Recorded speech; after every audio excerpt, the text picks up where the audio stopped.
నమస్తే, మనము ఓయూ దగ్గర ఉన్నాం. సో ఇక్కడ సర్క్యులర్ పైన గత కొద్ది రోజులుగా ఒకటే వివాదం నడుస్తూ ఉంది. నిరసనలు, దీక్షలు, అనేక రకాలైనటువంటి ప్రొటెస్ట్ నడుస్తూ ఉంది. కానీ ప్రభుత్వం కావచ్చు, లేకపోతే ఇక్కడ వీసీ కావచ్చు, దీని మీద అసలు మాట్లాడడం కాదా, మరి దీని మీద ఏంది అని చెప్పేసి ఆలోచిస్తలేడు. చూస్తూ ఉంటే దారుణమైనటువంటి పరిస్థితులు ఎందుకు ఇలాంటి తీసుకురావడానికి వచ్చింది. ఇంతసేపు కూర్చున్నాను, ముగ్గురు తీసుకోండి, మంచిగా ఉంది.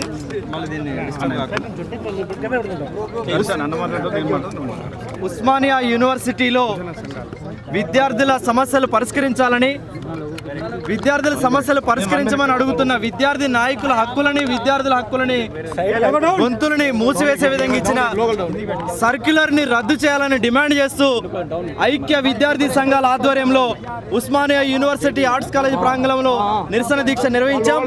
మేము రాష్ట్ర ప్రభుత్వానికి విజ్ఞప్తి చేస్తా ఉన్నాం. తెలంగాణ రాష్ట్రంలో రాజ్యాంగం ఇచ్చినటువంటి భావ ప్రకటన స్వేచ్ఛ అమలవుతుందా లేదా స్పష్టం చేయాల్సిన అవసరం ఉంది. తక్షణమే ఈ సర్క్యులర్ని రివోక్ చేసే విధంగా మీరు ఆదేశాలు ఇవ్వాల్సిందిగా విజ్ఞప్తి చేస్తా ఉన్నాం. వైస్ ఛాన్సలర్ గారు కూడా విశ్వవిద్యాలయ విద్యార్థుల భావ సంఘర్షణ ఉంటుంది, సమస్యల మీద వాయిస్ వినిపిస్తారు. కాబట్టి దీన్ని అర్థం చేసుకొని ఈ చర్చలని, నిరసనల్ని స్వాగతించే విధంగా వ్యవహరించాల్సిన అవసరం ఉందనే విషయాన్ని గుర్తు చేస్తా ఉన్నాం. తక్షణమే సర్క్యులర్ని రద్దు చేయాలని కూడా మీ సందర్భంగా డిమాండ్ చేస్తా ఉన్నాం. ఈ నెల 13న అక్రమంగా రిలీజ్ చేసినటువంటి సర్క్యులర్ ఏదైతే ఉందో, నియంత్రిత సర్కిల్, దాన్ని బేషరతుగా వెనక్కి తీసుకోవాలని చెప్పేసి మేము గత నెల రోజుల నుంచి ఐక్య విద్యార్థి సంఘాలం అందరం కలిసి ఫైట్ చేస్తూ ఉన్నాం, ధర్నాలు చేస్తూ ఉన్నాం, రాస్తారోకోలు చేసి అరెస్ట్ అయినప్పటికీ కూడా ఈ ప్రభుత్వం దున్నపోతు మీద వర్షం పడ్డట్టుగా కూడా స్పందించకపోవడం చాలా బాధాకరమైనటువంటి విషయం. ఐక్య విద్యార్థి సంఘాల తరఫున, ఉస్మానియా యూనివర్సిటీ అన్ని విద్యార్థి సంఘాల తరఫున మేము దాన్ని చాలా తీవ్రంగా ఖండిస్తూ ఉన్నాం. అదేవిధంగా 2018 PhDకి సంబంధించినటువంటి బ్యాచ్కి ఎక్స్టెన్షన్ అంశం గురించి మేము 3 నెలల నుంచి కూడా ధర్నాలు చేస్తూ ఉంటే ఈ వీసీ కానీ ప్రభుత్వం కానీ స్పందించకపోవడం చాలా తీవ్రంగా పరిగణిస్తూ ఉన్నాం. యూనివర్సిటీలో ఫెలోషిప్లు లేక మెస్బాకాయలు లక్షలలో ఉండి మేము సబ్మిషన్ చేయలేకపోతున్నాము. మరి స్కాలర్స్ అందరూ కూడా చాలా నిరాశలో ఉండరు. ఏ స్కాలర్ అయినా, ఏ విద్యార్థులైనా కూడా నిరాశ చెంది ఆత్మహత్యలు చేసుకుంటే దానికి పూర్తి బాధ్యత ప్రభుత్వం వహించాలి. ఐక్య విద్యార్థి సంఘాల అందరి తరఫున కూడా మేము డిమాండ్ చేస్తూ ఉన్నాం గవర్నమెంట్. ఉస్మానియా యూనివర్సిటీ ఐక్య విద్యార్థి సంఘాలుగా ఓయూలో దళిత, బహుజన, వామపక్ష, మైనారిటీ, ప్రతిపక్ష విద్యార్థి సంఘాలు, ఆనాడు తెలంగాణ కోసం కొట్లాడినటువంటి విద్యార్థి సంఘాలు ఎట్లయితే కొట్లాడాయో అదే స్ఫూర్తితోటి ఉస్మానియా యూనివర్సిటీలో అన్ని విద్యార్థి సంఘాలు ఏకమై ఉస్మానియా యూనివర్సిటీ యంత్రాంగం విడుదల చేసినటువంటి సర్క్యులర్ను ఖచ్చితంగా వెనుకకు తీసుకోవాలని చెప్పేసి మేము డిమాండ్ చేస్తూ ఉన్నాం. ఉస్మానియా యూనివర్సిటీ ఒక తల్లి లాంటిది. ఈ ఓయూ తల్లి లాంటిని ఊపిరి తీయాలని చూస్తే మా ఊపిరి పోసైనా ఉస్మానియా యూనివర్సిటీ తల్లిని కాపాడుకుంటాం. తెలంగాణ ఉద్యమం ఇక్కడ జరిగింది, వందే మాతర ఉద్యమం ఇక్కడ జరిగింది, అనేక ప్రజాస్వామిక ఉద్యమాలకు, అనేక అస్తిత్వ ఉద్యమాలకు, రాజ్యాంగాన్ని రక్షించుకునే క్రమంలో ఎస్సీ, ఎస్టీ, బీసీ, మైనార్టీ వర్గాలకు విద్యను దక్కించుకునే క్రమంలో భాగంగా, అణగారిన వర్గాలకు రావాల్సినటువంటి హక్కులను రక్షించుకునే క్రమంలో భాగంగా చదువుకున్న వాళ్ళుగా, ప్రశ్నించే వాళ్ళుగా, ప్రపంచంలో, దేశంలో, రాష్ట్రంలో ఎక్కడ అన్యాయం జరిగినా పిహెచ్డి విద్యార్థులుగా సత్యం వైపు, న్యాయం వైపు, బాధితుల పక్షాన నిలబడేటువంటి వాళ్ళుగా, ఉస్మానియా అంటే ఉద్యమాల గడ్డ, పోరాటాల గడ్డ, ప్రశ్నించింది, కొట్లాడింది, గొంతెత్తింది, నిలబడ్డది. ఇట్లాంటి ఉస్మానియా యూనివర్సిటీ గొంతును ముయ్యడం అనేది కరెక్ట్ కాదు. కాబట్టి ఈ సర్క్యులర్ రాష్ట్ర ప్రభుత్వం ఇప్పించిందా లేదంటే ఓయూ అధికారి, ఓయూ యంత్రాంగం ఇప్పించిందా అనేటువంటి స్పష్టత ఇవ్వాలి. బయటికి రండి అయ్యా ముఖ్యమంత్రి గారు, మీరు చెప్పండి, మేమే ఇచ్చినామని చెప్పండి. ఎందుకు భయపడుతున్నారు? ఎందుకంత చిత్తశుద్ధి లేదు? ఒకవైపు ప్రజాప్రభుత్వం అని మీరు చెప్పుకుంటున్నారు, మరి ఎందుకు బయటకు వచ్చి చెప్పట్లేదు? కాబట్టి తక్షణమే ఈ సర్క్యులర్ని వెనక తీసుకోవాలి, లేదంటే పెద్ద ఉద్యమం జరగడానికి ముందుకు పోతామని సందర్భంగా తెలియజేస్తున్నాను. జై భీమ్. ఈరోజు 2 నిమిషాలు అయిపోయింది. ఈరోజు ఉస్మానియా యూనివర్సిటీలో అన్ని విద్యా సంఘాల భాగస్వామ్య పరంగా శాంతియుతంగా ఏదైతే మార్చి 13వ తారీఖు నాడు ఉన్నటువంటి వీసీ గారు ఏదైతే ఉస్మానియా యూనివర్సిటీలో ధర్నాలు, రాస్తారోకాలు, కనీసం స్లోగన్స్ ఇట్లా రైజ్ చేయొద్దని చెప్పి ఏదైతే ఆ యొక్క నిషేధించాడో ఆ సర్క్యులర్ ద్వారా మేము ఉస్మానియా యూనివర్సిటీ విద్యార్థి సంఘాలుగా ఈరోజు శాంతియుతంగా ఈరోజు నిరసన దీక్ష చెప్పడం జరిగింది. అయ్యా రేవంత్ రెడ్డి గారు, అయ్యా ఉన్నటువంటి వీసీ గారికి మేము విజ్ఞప్తి చేస్తూ ఉన్నాము. భారత రాజ్యాంగం ప్రకారం ఎక్కడ అన్యాయమైనా ఎక్కడ అవమానాలు జరిగినా కానీ ఈరోజు ప్రజాస్వామ్యబద్ధంగా స్పందించే హక్కు భారత ప్రజలకు అదేవిధంగా విద్యార్థులకు విద్యార్థి సంఘాలకు ఉంటుందని చెప్పి సందర్భం తెలియజేస్తా ఉన్నాను. ఈరోజు ఉస్మానియా యూనివర్సిటీలో దాదాపు చాలా విద్యార్థి సమస్యలు ఉన్నాయి. ఈరోజు టీచింగ్ కావచ్చు, నాన్ టీచింగ్ కావచ్చు, ఆ మెస్ సమస్యలు కావచ్చు, విధంగా పిహెచ్డి సమస్యలు కావచ్చు, చాలా సమస్యలు ఉంటాయి. ఆ సమస్యల మీద స్పందించి నిరసన చేసే ప్రాథమిక హక్కు ఇక్కడ విద్యార్థులకు విద్యార్థి సంఘ నాయకులకు ఉంది. కాబట్టి మీరు అప్రయాసంగా ఏదైతే ఇచ్చారో ఆ యొక్క మార్చి 13 ఇచ్చారో సైక్యులర్ను మీరు బేషరతుగా వెనక్కి తీసుకోవాలి. గౌరవ ముఖ్యమంత్రి గారు మీకు డిమాండ్ చేస్తూ ఉన్నాం, మీకు ప్రజాపాలన ఉంటుందని చెప్పి 6 గ్యారెంటీలో భాగంగా 7వ గ్యారెంటీ కూడా ప్రజాపాలన అమలు చేస్తా అని చెప్పి కూడా మీరు ఇంతవరకు ఈ యొక్క సర్క్యులర్ మీద స్పందించకపోవడం చాలా సిగ్గుచ్చాడు. ఎందుకంటే అసెంబ్లీలో మిత్రపక్షాలు కావచ్చు, ప్రతిపక్షాలు అందరూ కూడా ఆ సర్క్యులర్ మీద ఇది ప్రభుత్వం దృష్టికి తీసుకొస్తే మీరు ఇంతవరకు నిమ్మకు నీరెత్తినట్లు స్పందించకపోవడం చాలా సిగ్గుచేటు. తక్షణమే ఆ యొక్క సర్క్యులర్ వెనక్కి తీసుకోవాలి. లేకపోతే ఇక్కడ విద్యార్థి లోకం మీరందరూ గమనించాలి. ఈరోజు విద్యార్థి లోకం మీకు మద్దతు ఉండేప్పటికనే ఆ 2% ఆ ఓటు పర్సెంట్ తోటి ప్రభుత్వం గద్దెనెక్కారు. అదే విద్యార్థి లోకం ఈరోజు ఏకమై మరి ప్రభుత్వం గద్దెదించే దిశగా ఉద్యమ కార్యాచరణను ఉస్మానియా యూనివర్సిటీ కేంద్రంగా మీకు ఇక్కడ చేపడతామని చెప్పి మాదిగ స్టూడెంట్ ఫెడరేషన్ పరంగా మేము డిమాండ్ చేస్తూ ఉన్నాము. తక్షణమే ఆ యొక్క సైక్లోన్ ప్రభుత్వం వెనక్కి తీసుకెళ్ళకపోతే తక్షణమే రాబోయే కాలంలో ప్రభుత్వానికి తాను బుద్ధి చెప్తామని సందర్భంగా తెలియజేస్తా ఉన్నాం. దీన్ని ఎలా చూస్తామన్నా, ఇన్ని రోజులు అవుతుంది కనీసం ఒక షో అన్న లేదు. ఇంతమంది ప్రొటెస్ట్ చేస్తా ఉంటే వాయిస్ నొక్కేస్తా ఉంటే ఈ ప్రజాపాలన అని చెప్తున్నారు. మీరు ఏమంటారు దీనిపైన? ఈరోజు ఈ నెల 13 తారీఖు నాడు ఒక నియంతృత్వ రేవంత్ రెడ్డి డైరెక్షన్లో వీసీ గారు జారీ చేసినటువంటి భావ ప్రకటన స్వేచ్ఛను హరించే విధంగా ఒక నియంతృత్వ సర్క్యులర్ను 13 తారీఖు జారీ చేసినప్పటి నుంచి ఇప్పటిదాకా కూడా మా ఉస్మానియా యూనివర్సిటీ ఐక్య విద్యార్థి సంఘాల ఆధ్వర్యంలో రోజు నిరసనలు, బంధులు, రాస్తారోకలు చేసినప్పటికి కూడా ఈ ప్రభుత్వంలో ఇంతవరకు చలనం లేదు. ఒక మొద్దు నిద్ర పోతా ఉన్నది. అసెంబ్లీలో ప్రతిపక్షాలు చర్చ లేవనెత్తినప్పటికి కూడా సమాధానం చేయకుండా ఇలా ప్రభుత్వము మొద్దు నిద్ర పోతా ఉన్నది. ఇలాగే ఈ మొద్దు నిద్ర పోతా ఉంటే ప్రజాపాలన ముసుగులో చేస్తున్న రేవంత్ రెడ్డి పరిపాలనను మేము ఎండగడతా ఉంటాం. మా నిరసనలు కానీ ఇలా ఐక్య విద్యార్థి సంఘాల ఆధ్వర్యంలో ఉస్మానియా యూనివర్సిటీ ఆర్ట్స్ కాలేజ్ వేదికగా మేము నిరసన దీక్ష చెప్పుకుంటామంటే పర్మిషన్ లేకుండా ఒక టెంట్ వేసుకుందామంటే పర్మిషన్ లేదు. ఇలా కింద ఎర్రటి ఎండలో 38 డిగ్రీ సెంటిగ్రేడ్ డిగ్రీస్లో కూడా మేము ఎండలా కూర్చున్నప్పటికి కూడా కింద ఒక కార్పొరేట్ వేసుకుందామంటే కూడా దానికి కూడా పర్మిషన్ లేకుండా ఇవాళ 200 మంది పోలీసులను మోహరింపజేసి ఇవాళ విద్యార్థులకు గొంతు నొక్కే ప్రయత్నం చేస్తూ ఉన్నాడు రేవంత్ రెడ్డి. ఇది నీకు ఏ విధంగా మంచిది కాదు.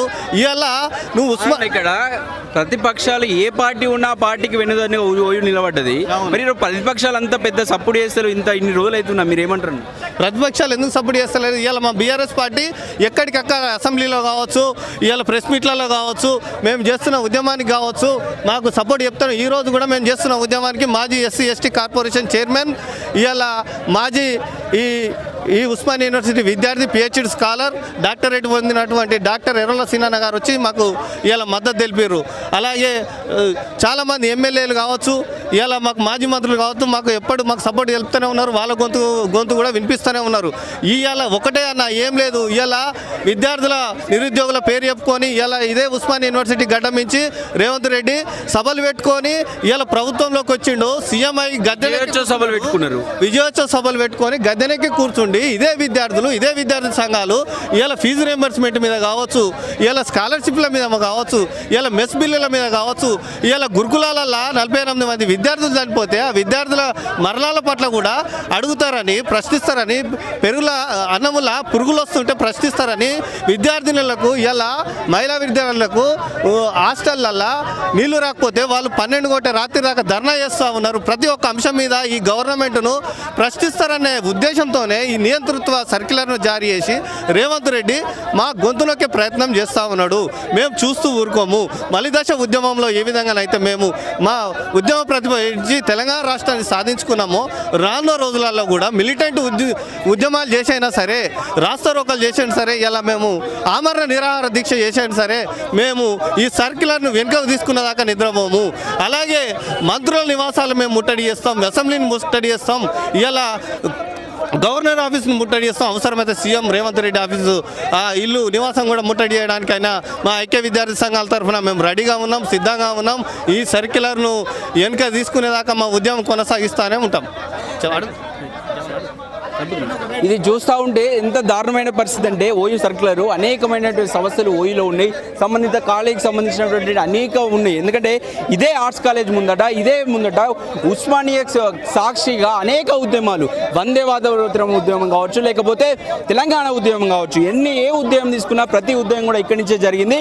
ఇక్కడి నుంచే ఇక్కడ ఉన్నటువంటి విద్యార్థులు గొంతయ్యి తెలంగాణ వ్యాప్తంగానే తెలంగాణను మొత్తం చైతన్యం తెలిసినటువంటి ఈ గడ్డ మీదనే అనేక ఉద్యమాలకు ఊతమిచ్చినటువంటి పరిస్థితి తెలిసిందే. కానీ ఇలాంటి గొంతుకను నొక్కే ప్రయత్నం వీసీ ఎందుకు చేస్తూ ఉన్నాడు, దీని వెనకాల ప్రభుత్వం ఉందా ఏది అనేది ఒకటి క్లియర్ చేయాల్సిన అవసరం ఉంది. ఉద్యమాలు చేస్తే చదువుకు దూరం అవుతారట, ఉద్యమాలు చేస్తే ఇంకొకటి దూరం అవుతారు, ఏదో ఒక మేపం మాత్రం చెప్తున్నటువంటి పరిస్థితి. కానీ ఉద్యమంతో స్ఫూర్తితోనే అనేక మంది నాయకులు ఇక్కడి నుంచి ఉద్భవించారు. వీళ్ళ నుంచి గొప్ప నాయకులను అందించినటువంటి చరిత్ర ఈ ఉస్మానియాకు ఉంది. అది మర్చుతున్నటువంటి ఈ వీసీ, ఎందుకంటే ఇక్కడ ఉన్నటువంటి త్యాగం ఊరికే పోదు, ఇక్కడ ఉన్నటువంటి త్యాగము చాలా గొప్పది. ఎందుకంటే తెలంగాణ ఉద్యమం రావడానికి కావచ్చు, అనేకమైనటువంటి ఈ ఉద్యమాలకు ఒక ఊతమిచ్చినటువంటి గడ్డ కాబట్టి దీన్ని కాపాడుకున్న బాధ్యత ప్రతి ఒక్క తెలంగాణ పౌరు పైన ఉంటుంది. కాబట్టి మీరు ఏమంటారు దీనిపైన? ఇలాంటి దారుణమైనటువంటి స్థితి, ఇలాంటి రోజు వస్తుందని కూడా ఓయూ అంటే కళ్ళు కూడా ఊహించినటువంటి పరిస్థితి ఉండేది. మీరేమంటారు? ఈరోజు ఉస్మాన్ యూనివర్సిటీ వీసీ గారు ఇచ్చినటువంటి సర్క్యులర్ మేము వస్తుందని అయితే మీరు అన్నట్టుగా కలలో కూడా ఊహించలేదు. ఎందుకంటే ఉస్మాన్ యూనివర్సిటీ అంటేనే ఉద్యమాలకు ఊపిరి. ఉస్మాన్ యూనివర్సిటీలో అనేక ఉద్యమాల కేంద్ర బిందువు అయింది. ఆ రోజు మలిదశ తెలంగాణ ఉద్యమం కానీ నేడు తెలంగాణ ఉద్యమం వరకు ఈరోజు అనేక హక్కులు సాధించుకోవడానికి కేంద్ర బిందువు అయినటువంటి ఉస్మాన్ యూనివర్సిటీలో వీసీ గారు ఇచ్చినటువంటి నియంతృత్వ సర్క్యులర్ని మేము ధర్మ స్టూడెంట్స్ యూనియన్గా తీవ్రంగా ఖండిస్తూ ఉన్నాం. ఎందుకంటే ఈరోజు మేము భారత రాజ్యాంగం ప్రకారమే మేము నిరసన తెలుపుకునే హక్కు ఉంది, మా భావాన్ని వ్యక్తపరచుకునే హక్కు ఉంది. కాబట్టి ఈరోజు ఉస్మాన్ యూనివర్సిటీ వీసీ గారు ఇచ్చినటువంటి సర్క్యులర్ను వెనక్కి తీసుకోకపోతే రాబోయే రోజుల్లో ఈరోజు నిరసన దీక్ష చేపట్టడం జరిగింది. రాబోయే రోజుల్లో ధర్మ స్టూడెంట్స్ యూనియన్ అదేవిధంగా ఐక్య విద్యార్థి సంఘాల ఆధ్వర్యంలో ఆమరణ నిరాహార దీక్ష కూడా చేస్తామని ప్రకటిస్తూ ఉన్నాం. ఇక్కడ చూస్తూ ఉంటే దారుణమైన మండు తెండలో విద్యార్థులు కూర్చొని వాళ్ళు ఏదైతే సర్క్యులర్ని వెత్తేయాలని చెప్పేసి తీవ్రంగా ఖండిస్తూ ఉన్నారు. ఎందుకంటే ఇది దారుణమైనటువంటి పరిస్థితి. ఒక ఓయు గొంతు నొక్కడం అంటే, ప్రశ్నించే గొంతుకలను అడ్డుకోవడం అంటే ఇది ఎంతవరకు సబబు? గవర్నమెంట్ ప్రజాపాలన అని చెప్పుకొని ప్రజల కోసం పనిచేసేటువంటి పాలన అని చెప్పుకొని విమర్శలు ఉంటాయి. కామన్గా అనేకమైనటువంటి టాపిక్ల పైన, తెలంగాణ అన్యాయం పైన, తెలంగాణ జరుగుతున్న దారుణాల పైన ఇక్కడి నుంచి ఉన్నటువంటి విద్యార్థులు మాట్లాడుతూ ఉంటారు. కానీ మాట్లాడుతున్నటువంటి విద్యార్థులను గొంతు నొక్కడం దేనికి సూచనగా మేము చూస్తున్నామంటే, వీళ్ళని అణిచివేస్తే మేము ప్రభుత్వం చేసే ఏ పనినైనా సక్రమంగా చేసుకోవచ్చు. అవినీతిని ఎవ్వరు అడ్డకుండా అవినీతి సక్రమంగా నడిపించుకోవచ్చు. ఎంత అవినీతి అన్న చేసుకోవచ్చు. వీళ్ళు ఇక్కడ ఒక గొంతు నొక్కితే చాలు తెలంగాణ మాట్లాడది, తెలంగాణ వాళ్ళ గొంతుగా వాయిస్గా ఉన్నటువంటి ఈ ఒక గొంతు నొక్కితే వాళ్ళు మాట్లాడరని ఒక దురుద్దేశంతో మాత్రమే ఒక వీసీ ఈ యొక్క సర్కిల్ తెచ్చినని చూస్తుంది తప్ప జనంగా మీరు చెప్తున్నట్టు విద్యకు దూరం అవుతుందో లేకపోతే ఇంకోటి ఆ ఒక దూరంలో మాత్రం ఎవరు చూస్తలేరు. ఇది తెలంగాణ గొంతు ఆగిందంటే ప్రశ్నించే తత్వం తెలంగాణ కోల్పోయినట్టే ఈ యొక్క సర్క్యులర్ అయితే మనకు కనిపిస్తూ ఉంది. ఒకసారి చెప్పండి అన్న, మీరు ఎలా చూస్తారని? ఇది ఎంత దారుణం అంటే ప్రశ్నించే గొంతువులు తెలంగాణ రాష్ట్ర వ్యాప్తంగా ఏ సమస్య వచ్చినా ఇక్కడ నుంచి విద్యార్థులు మాట్లాడుతూ ఉంటారు. అలాంటి గొంతులు ఏం చెప్పాలనుకుంటున్నారు? పొలిటికల్ సైన్స్ విద్యార్థులు ఉంటారు, వాళ్ళకి ఇలాంటి అవసరంగా అవేర్నెస్ ఉద్యమాలు కావచ్చు, ఇలాంటి అవసరం కదా. మీరు అలాంటివి తొక్కుతారంటే మీరు ఎలా చూస్తారు? అవును, దేశంలో ఎక్కడ సమస్య వచ్చినా మొట్టమొదటిగా స్పందించేటువంటి యూనివర్సిటీ ఉస్మాన్ యూనివర్సిటీ. ఈ గడ్డ పోరాటాల గడ్డ. ఎక్కడ అన్యాయం జరిగినా కూడా తిరగబడి ప్రశ్నించేటువంటి గొంతుగా ఉస్మాన్ యూనివర్సిటీ. అట్లాంటి గొంతుకొని ఇవాళ రేవంత్ రెడ్డి నొక్కుదామని చూస్తుండే. బిడ్డ రేవంత్ రెడ్డి ఖబర్దార్, ఉస్మాన్ యూనివర్సిటీ నువ్వు గొంతు నొక్కితే నొక్కిపించుకునేది కాదు. నిన్ను ఎక్కడ తొక్కాలో, నీ మెడలు ఎక్కడ వంచాలో నీ గద్దె ఎట్లా దించాలో ఉస్మానియా యూనివర్సిటీకి తెలుసు. నీకు ప్రధాన ప్రతిపక్షం ఉస్మానియా యూనివర్సిటీ అని చెప్పేసి మేము సందర్భంగా డిమాండ్ చేస్తూ ఉన్నాం. ఈ నెల 13న రిలీజ్ చేసినటువంటి అక్రమమైన సర్క్యులర్ ఏదైతే ఉందో దాని మీద అన్ని విద్యార్థి సంఘాలు దాదాపు నెల రోజుల నుంచి ధర్నాలు, దీక్షలు, పోలీస్ స్టేషన్లు అరెస్టులు అయి ఉన్నప్పటికీ కూడా మరి ఇంతవరకు ప్రభుత్వం స్పందించకపోవడాన్ని ఐక్య విద్యార్థి సంఘాల తరపున మరియు మా బీఆర్ఎస్ విద్యార్థి సంఘం తరపున నేను చాలా తీవ్రంగా ఖండిస్తూ ఉన్నాను. మరి ఈయన నార్త్ కొరియాలో ఉన్నటువంటి కిమ్ జోంగ్ ఉన్ ఎట్లయితే ఉన్నాడో పిచ్చోళ్ళకు వ్యవహరిస్తూ ఉన్నాడు రేవంత్ రెడ్డి. మరి నువ్వు ఇట్లాంటి పిచ్చి పిచ్చి నిర్ణయాలు తీసుకోవడం మానేసి విద్యార్థులకు న్యాయం చేకూర్చేటువంటి నిర్ణయాలు ఏవైతే ఉంటాయో తీసుకో. వెంటనే విద్యాశాఖకు ఒక మంత్రిని నియమించు. ఉస్మానియా యూనివర్సిటీ సమస్యల వలయంగా తయారైంది. ఇట్లా అంటే సమస్యలు ఒక స్కాలర్కు సంబంధించినటువంటి ఇప్పటి వరకు ఇంతకుముందు గవర్నమెంట్లో నెలకు 3,000 రూపాయలు మాత్రం మెస్ బకాయి బిల్లు వచ్చేది. ఇప్పుడు వచ్చినటువంటి గవర్నమెంట్ నుంచి ఒక నెలకు 6,000 నుంచి 7,000 రూపాయల మెస్ బకాయిలు ఇస్తున్నారు.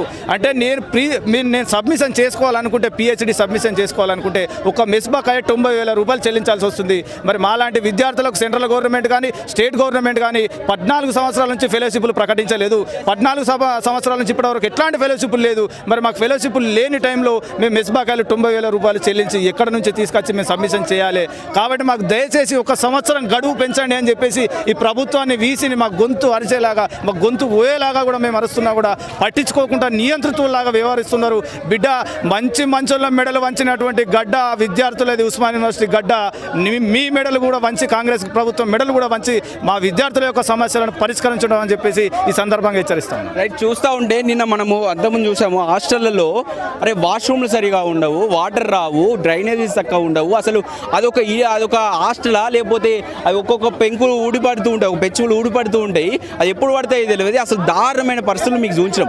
సో అలాంటివి అడగొద్దు, అలాంటివి అడుగుతారని ఇక్కడ ఆంక్షలు పెడుతుర్రా?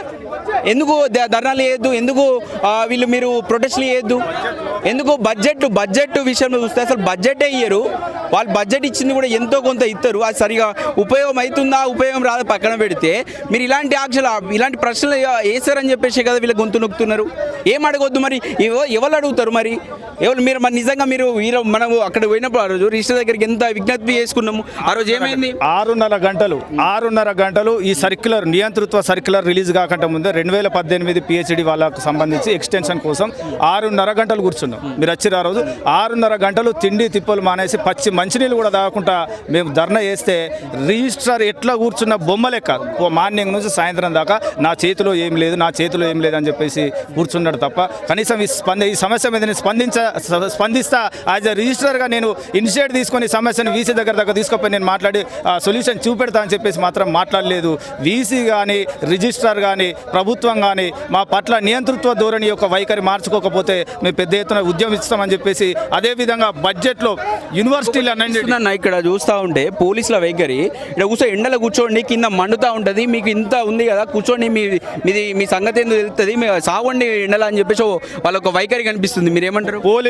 పోలీసులు ప్రభుత్వం యొక్క తొత్తులుగా మారి విద్యార్థులను ఏ రకంగా ఇబ్బందులకు గురి చేద్దామనేదే తప్ప మరి విద్యార్థులకు సంబంధించినటువంటి సమస్య మరి ఒక మానవతా దృక్పథం కొద్ది చూసి మరి విద్యార్థుల సమస్య ఎట్లాంటిది మేము సహకరిస్తామనేది కాకుండా విద్యార్థులను ఒక శత్రువుల లెక్క, ఒక టెర్రరిస్టుల లెక్క, మరి ఒక ప్రభుత్వ వ్యతిరేక లెక్క చిత్రీకరించి ఎండలో మీరు కూర్చోండి 3.5 గంటలు కాదు 4.5 గంటలైనా కూర్చోండి, మీ కింద అవన్నీ కాలుతూ ఉంటే మంచిగా మేము చూసుకుంటే ఎంజాయ్ చేస్తాం, ఇక్కడ జావండి మీరు అవసరం అనుకుంటే ఎండలో పడి మాడి మసైపోండి అని చెప్పేసి మాట్లాడుతారు. కానీ కనీసం ప్రభుత్వానికి ఈ ఇంటెలిజెన్స్ వర్గం కూడా ప్రభుత్వానికి నోటు రాసి పంపాలి.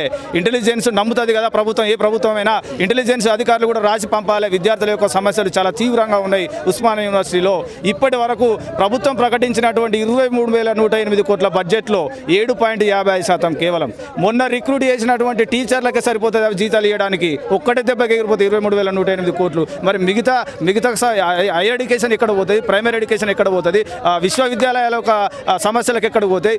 విద్యకు అనామతిగా బడ్జెట్ కేటాయించినావు. నువ్వు విద్యాశాఖ మంత్రిగా ఉండి సిగ్గుపడు. నువ్వు విద్యకు 7% కేటాయించడానికి విద్యాశాఖ మంత్రి ముఖ్యమంత్రిగా ఉండి నువ్వు అసెంబ్లీలో సిగ్గుపడు. ప్రభుత్వం వెంటనే స్పందించి అన్ని యూనివర్సిటీలకి విద్యారంగానికి 30% బడ్జెట్ పెంచాలని చెప్పేసి బీఆర్ఎస్ సంఘం తరఫున మేము డిమాండ్ చేస్తాం. తొందరగా మాట్లాడండి. మీరు అడుగుతారా? మీరు ఒకటి అడగండి.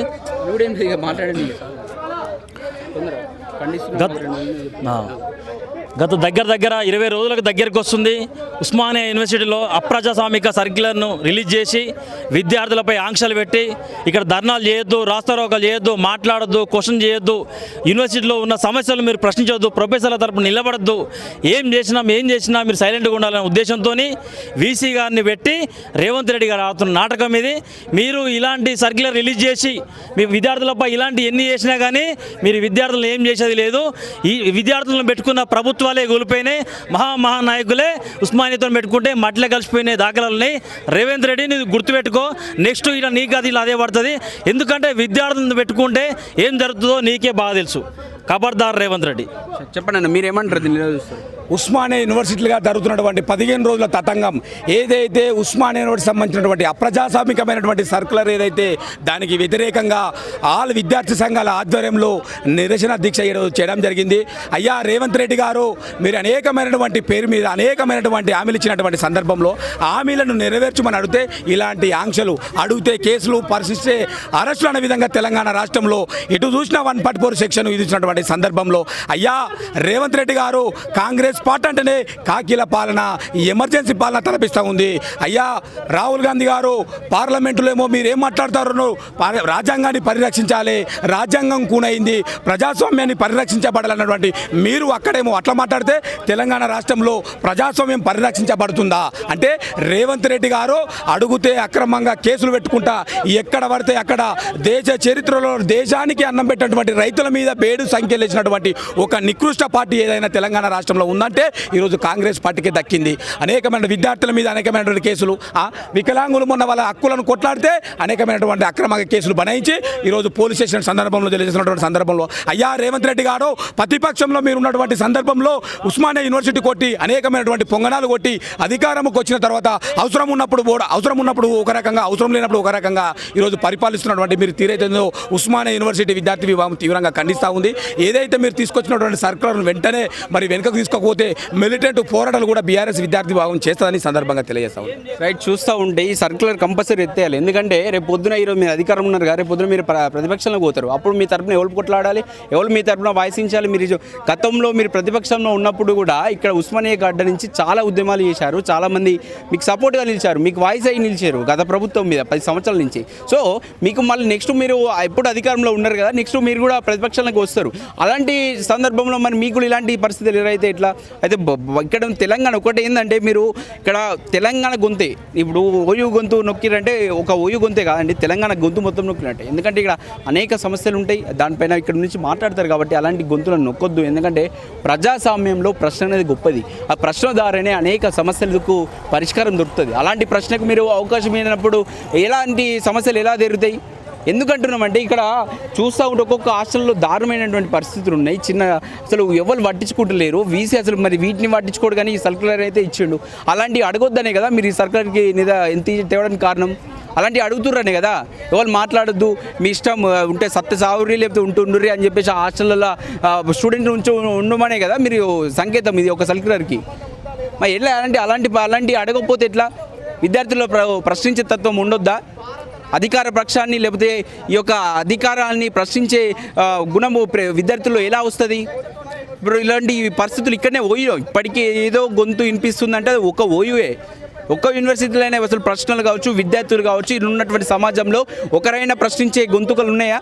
కానీ ఇలాంటి గొంతుకలు ఇక్కడ ఉన్నాయి కాబట్టి ఇక్కడి నుంచి మీరు ఉక్కుపాదం మోపితే రేపు పొద్దున ఇలాంటి నాయకత్వం వస్తుంది. రేపు పొద్దున ఎవరు ప్రశ్నిస్తారు ప్రభుత్వాన్ని? దీనిపైన తక్షణమేది కాంగ్రెస్ పార్టీకి చాలా నెగిటివ్ అవుతుంది, చాలా తీవ్రంగా నెగిటివ్ అవుతుంది. ప్రభుత్వం చాలా, ఎందుకంటే కొంచెం ఆలోచించాలి. ప్రభుత్వంలో ఉన్నప్పుడు పక్కకున్నలో ఉన్నటువంటి వాళ్ళు సలహాలు ఇవ్వాలి. ఇది చాలా దారుణం. ఎందుకంటే అన్ని సంఘాలు ఇక్కడ ఒక్క సంఘం అని, ఈవెన్ మీ పార్టీలో ఉన్న వాళ్ళు కూడా దీన్ని వ్యతిరేకిస్తున్న వాళ్ళు ఉన్నారు. ఎందుకు ఆలోచనలు చేయరా? ఒక సర్క్యులర్ ఇచ్చినప్పుడు అంత ఈజీగా ఇచ్చేస్తారా? తెలంగాణ ఉద్యమం ఎట్లొచ్చేది? ఇలాంటి వ్యవస్థ లేకపోతే, ఇలాంటి ఓయూ వాళ్ళు లేకపోతే, ఓయూ గొంతుక లేకపోతే ఎలా వచ్చేది? సో దీనిపైన ముఖ్యమంత్రి గారు, మీకు తెలుసో తెలియదో మాకు తెలియదు కానీ వీసీకి వెంటనే మీరు తక్షణమే కాల్ చేస్తారా, ఏం చేస్తారో వెంటనే ఒక సర్క్యులర్ని వెంటనే వెత్తేయాలని చెప్పేసి చెప్పాల్సిన అవసరం ఉంది. ఇది వీసీ చేసింది అనేది ఎవరు చూస్తలేరు, ప్రభుత్వమే చేపిస్తుంది, వెనక రేవంత్ రెడ్డి ఉందని చెప్పేసి చూస్తున్నారు. కానీ ప్రభుత్వం ఎంతైనా ఆలోచించి దీని మీద తీసుకోవాలి, ఎందుకంటే ప్రభుత్వానికి చాలా నెగిటివ్ అవుతుంది. చూద్దాం ఇంకేం జరుగుతుందో. కెమెరా వెంకటేష్తో అక్షిత్, హైదరాబాద్.